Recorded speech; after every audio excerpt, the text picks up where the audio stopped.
Assalamualaikum, dengan saya Permadi Arya. Apa yang sebenarnya terjadi di kilometer 50 tol yang sampai membuat polisi terpaksa harus melumpuhkan 6 laskar FPI pengawal Rizik? Simak fakta-fakta lapangannya berdasarkan testimoni 28 saksi, polisi dan masyarakat.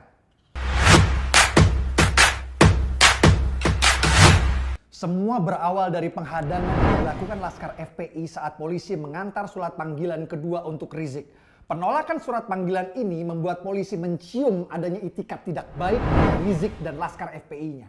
Maka pada tanggal 7 Desember 2020, tim patroli Polda Metro melakukan pemantauan di daerah Sentul yang diduga menjadi tempat persembunyian Rizik.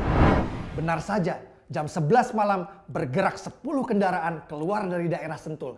Diduga satu mobil berisi Rizik, Hanif mantunya beserta 9 mobil pengawalnya. Satu mobil pisah ke Megamendung, 9 lainnya masuk ke tol Cikampek. Keberadaan mobil petugas yang membuntuti sudah disadari oleh rombongan Rizik. 2 mobil pengawal paling belakang diperintahkan untuk menghalangi, bahkan diperintahkan untuk pepet dan tubruk. Berikut rekaman suaranya.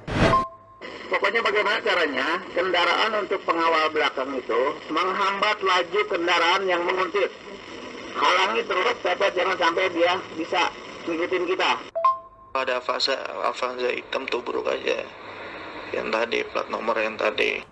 Lalu 2 mobil pengawal paling belakang Rizik mengikuti perintah, berhasil membuat mobil petugas mengikuti mereka keluar pintu tol Cikarang.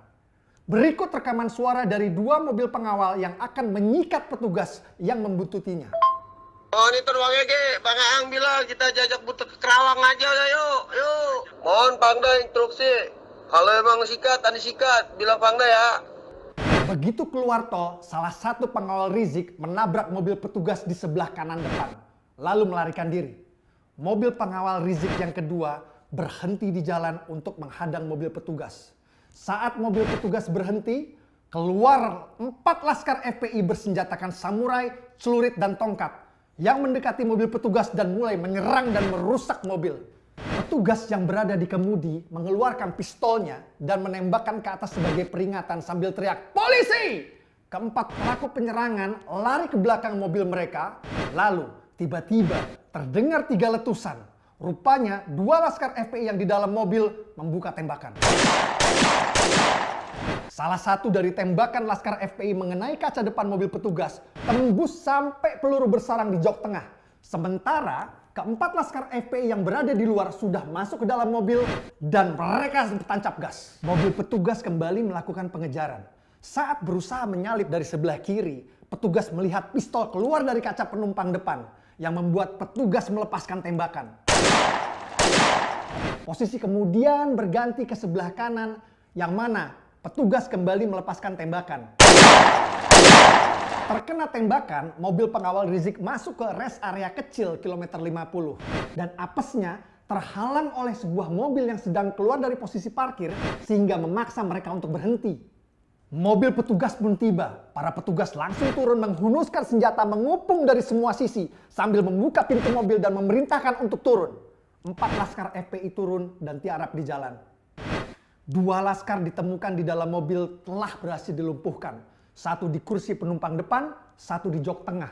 1 pucuk senjata api ditemukan di bawah kursi supir, 1 pucuk lagi ditemukan di bawah jok tengah. Tak lama, mobil petugas kedua tiba di rest area. Mobil kedua ini digunakan untuk membawa seluruh barang bukti dan membawa jasad 2 laskar yang telah berhasil dilumpuhkan. 3 petugas yang masih berada di lokasi lalu memerintahkan 4 laskar sisanya untuk masuk ke dalam mobil untuk dibawa ke kantor polisi. 2 petugas duduk di depan, 1 petugas duduk di jok tengah bersama 1 laskar FPI dan 3 laskar FPI duduk di jok belakang. Sesaat setelah meninggalkan rest area, petugas di jok tengah tiba-tiba dicekik dari belakang yang diikuti oleh laskar lainnya yang berusaha merebut senjata di pinggang petugas. Sadar keadaan ini sangat berbahaya, sang petugas teriak minta tolong pada rekannya di depan. "Bang, senjata saya bang!" Petugas di bangku depan langsung membalikan badannya dan melumpuhkan keempat pelaku karena keempatnya berusaha mengambil senjata petugas di jok tengah. Ini adalah fakta lapangan berdasarkan testimoni 28 saksi, termasuk saksi mata masyarakat setempat. Meragukan fakta-fakta lapangan ini adalah upaya yang bertujuan untuk melemahkan penegakan hukum. Dan lebih berbahaya lagi, bertujuan untuk menjatuhkan wibawa aparat agar dapat memprovokasi chaos dan konflik horizontal. Mari kita dukung penegakan hukum, sebarkan lagi video ini. Dengan saya Permadi Arya, Assalamualaikum warahmatullahi wabarakatuh.